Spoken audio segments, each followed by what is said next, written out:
Okay, hi all. So this is a part of ASP.NET Web API tutorial, but again we have to first complete the C Sharp. So this is the fourth episode of C Sharp tutorial. So till now we have completed like how do we install Visual Studio .NET installation, right? How do we create a console application? What are the data types we have in C Sharp? How do we do the type conversion? What is class? How do we create an object of the class? Properties, how do we declare? What are method and the function? How do we create functions, right? Basically function which can return a value, function which can have parameter and which is not returning something that we treat as a method. So this is what we have seen till now. Again, so this is majorly focusing on front-end developer. So you might have seen other tutorials, they might be very different from mine. So I'm comparing, already JavaScript, but now, whether you are working on Angular or React.js, this series will help you to transition into a full stack developer. So I'm every time whenever I'm explaining the topic, I'm comparing with JavaScript so that you can easily understand, yeah, what is how difference is there. Basically, both are tech programming language, right? Some things are common. So again, I'm not going in very deep because again, in the first only in the beginning, only if I'm going very deep, it will be very hard to understand and to relate. So I'm just keeping it very to the minimum only what we need to know, right? That only we are discussing. So in this episode, we are going to discuss how do we write conditions, if and else, your switch case and the loops. For loop, for each loop, we have some loops so that we are going to discuss. Fine. So let's start. Let me just remove this for now. This is what code we have done. Okay.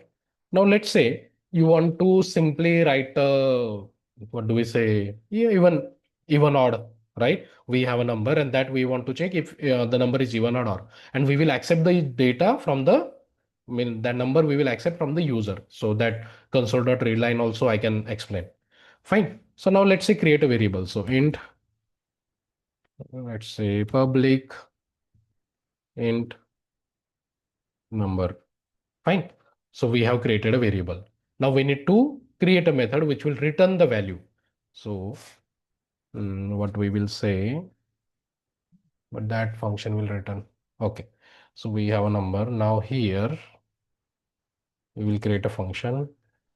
So let's say public.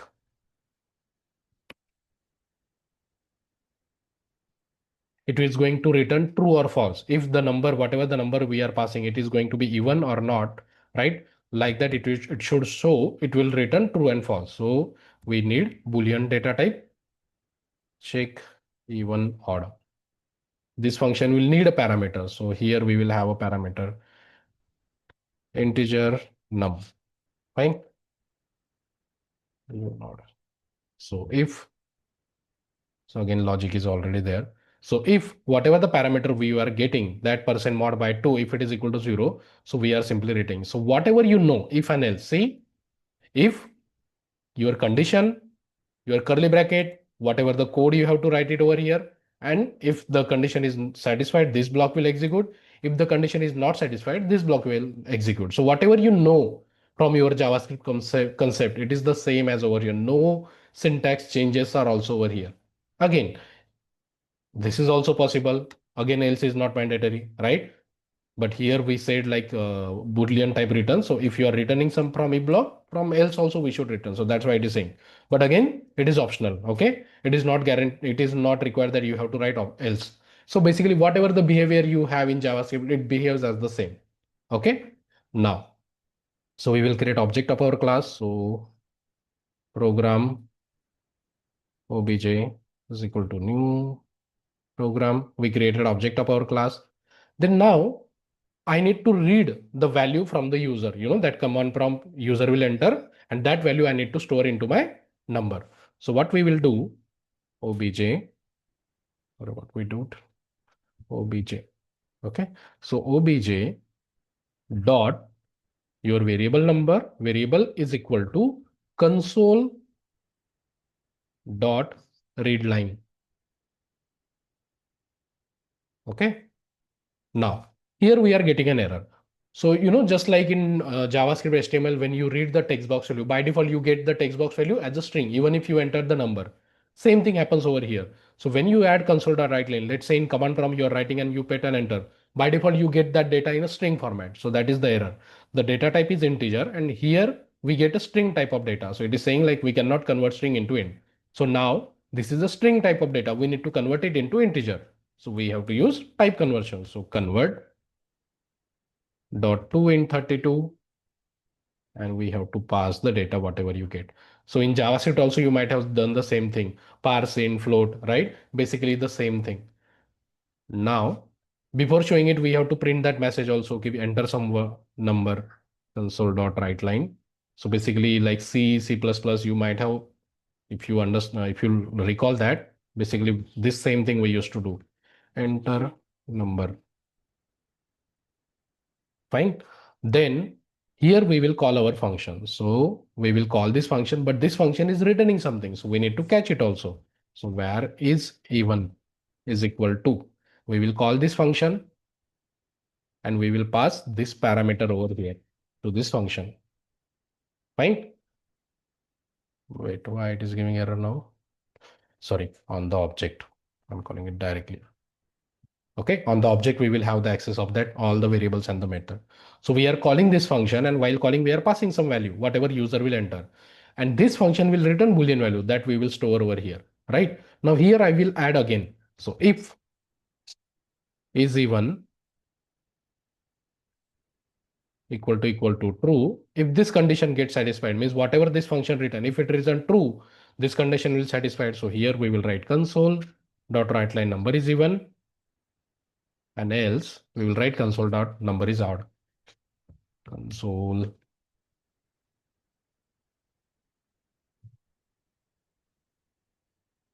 Fine. So see, let's try to debug it now. I will add a debugger over here and in my function also. Sorry, we forgot our read line again, otherwise it won't, screen won't stop. So at the end, again, we will need read line. So it will wait for the screen to enter. Let's run it.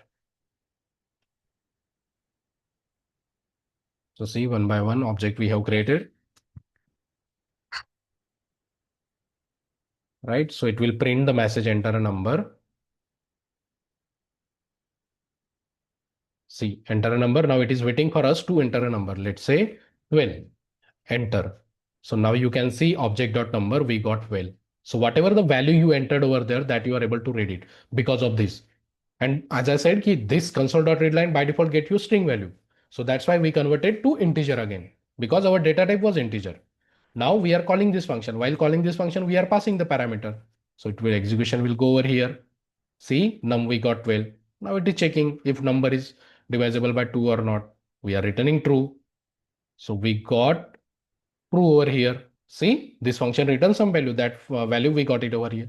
Again, we are checking if this variable has true value or not. Currently, yes. So this will print your number is even. See, number is even. Enter. Why it is not? Okay. Now we will run it again. Now we will check with the odd one. So let's say 3. Enter. Let's continue. See, number is odd. Okay. So your even odd logic. Now the technology changed, but your logic or the problem solving skill is not going to change, right? Syntax is, again, you can see if and else, it is basically the same what you know from JavaScript. It's not changed at all, right? Same logic. If you just copy and paste it in your JavaScript function, it will work, correct? So this is your if and else. Now, second scenario for switch case. Let's say weekdays, we have 1, 2, 3, 4, 5, 6, 7. 7 days are there. Let's say you want to create a function. If you pass a number, it should return you the name of the day. Okay. So here we will use switch case. Again, multiple if else also, it is the like same. Okay. I will quickly show that also. Public string. We are going to return the string get day name by number. This function is going to expect integer num.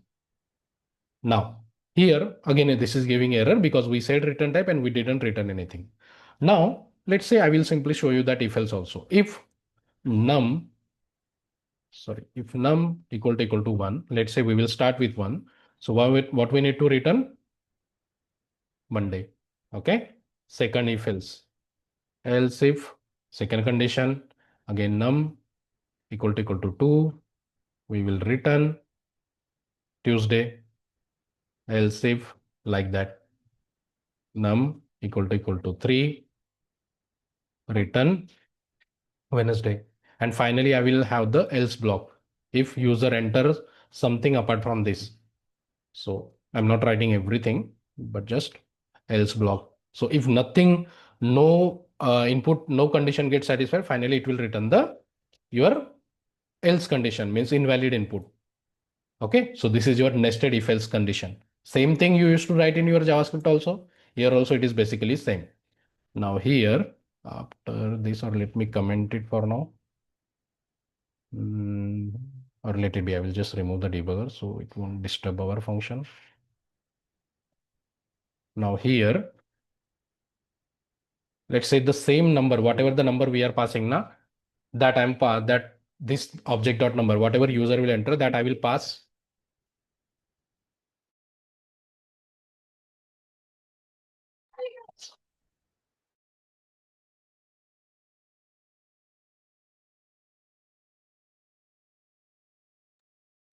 Now here we need to check. So here we got the value. Now this parameter value, whatever the parameter value we get, that we need to pass it to the function. So if I pass 2, I should get Tuesday over here, right? So here where day name is equal to, so obj dot get by name, and we have to pass the parameter. Okay.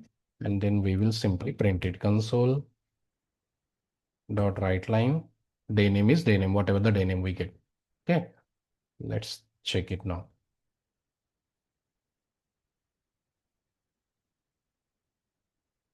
Okay. So if I add 2, so see, our function got called. Here we are passing 2. So first condition doesn't satisfy. It will go for second condition. It will satisfy. So it will simply return. It won't check the remaining condition. Directly it will return. We got the day name and that we are printing. This is with your nested if else, multiple if else ladder. Same thing we can achieve with your switch case also, right? Let's write that same thing.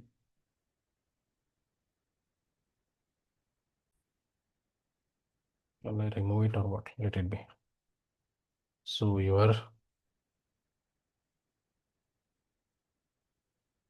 switch and the value will be whatever the parameter you get, num. Okay. Case for 1. If case is 1, what you need to do? So you will simply return Monday. Case value 2, return Tuesday, like this.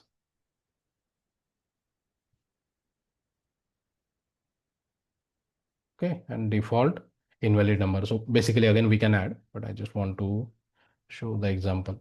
So this is your switch case. Let's give it a try for this also. So let's say I entered 39. So our switch case block will execute now. See, okay, it is returning Wednesday. Day name is Wednesday. Got it? So basically what you know from your plain JavaScript, same concepts are over here also. Okay. Now we will check your loops, the for loop or for each loop, for in loop, whatever you have it over there in JavaScript, TypeScript, same things are over here also. Fine. Let me minimize these functions. Now here I will create an, what do we say, array of city list. Okay. So public, let's say string of array city array is equal to curly bracket. Why it is taking Pakistan names? Now Pune, Mumbai, Nagpur, Solapur.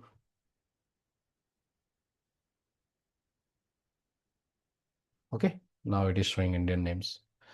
Fine. So we created a city array, string of array data we have created. Now let's say you just want to iterate on it, right? Now we don't have a project or something, we cannot do any operation, but let's say you want to iterate on it, and then you might have to write some code, right? So let's say public, I will just create a method. It is going to be method. I don't want to return anything. It's a simply, I would just want to print the name, right? So print city list. Okay. Now, what you know, like how does for loop works in your normal, what do we say, JavaScript, same thing it will work it over here. So your for, your initialization int, there you used to write let I is equal to 0 or something. Same thing over here. Index is equal to 0.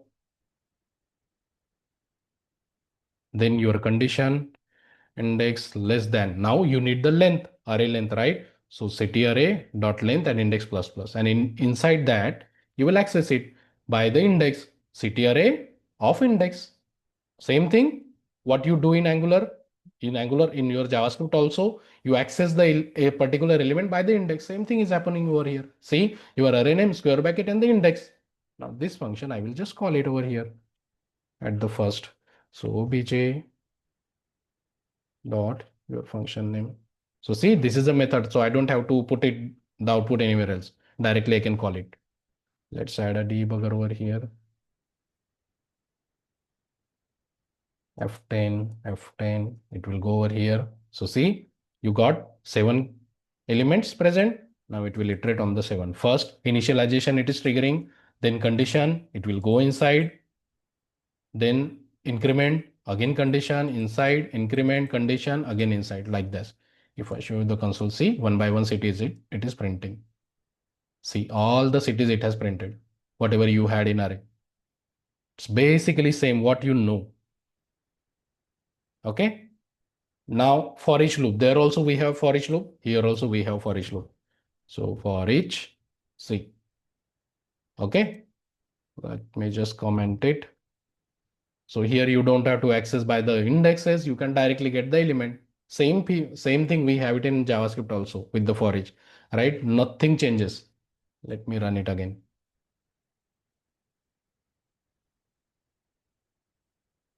See, if I show you city, you directly get the element. See, Pune, second, got it? So see, same behavior you got. All the cities got printed. Okay. So this is your conditions and the loop. Again, we have do while and all that. Okay. Same thing it is over there, whatever you know from the JavaScript. Fine. So this is what I wanted to cover in this particular episode. I hope the way I'm teaching, this is the first time I'm teaching .NET. Again, like knowing is a one thing, teaching is another thing. That's why I'm good at Angular. I can work with .NET, but for so many days I was skipping it. But now the market is like that. I have to start the .NET also, right? Even on my professional side also, I'm going to start as a full stack. So instead of, I have started that preparation. So I'm sharing it with you guys also, because when I teach, one more level of practice I also get to do, right? Some of you reach out to me with the questions and everything. We connect, and again, right? That will increase my knowledge also. It's not just I'm doing it for YouTube. When I explain it, I also do the practice. I have to prepare it little bit, right? For Angular now, I don't have to prepare it, but this is something like which I don't do regularly. So I have to practice for it. So that's why I also get a hands-on properly, right? So if you're following, please do like and subscribe. Reach out to me for any questions you have. You can check the video description. You will find the link over there and you can directly connect with me. Fine. That's it. Thank you guys.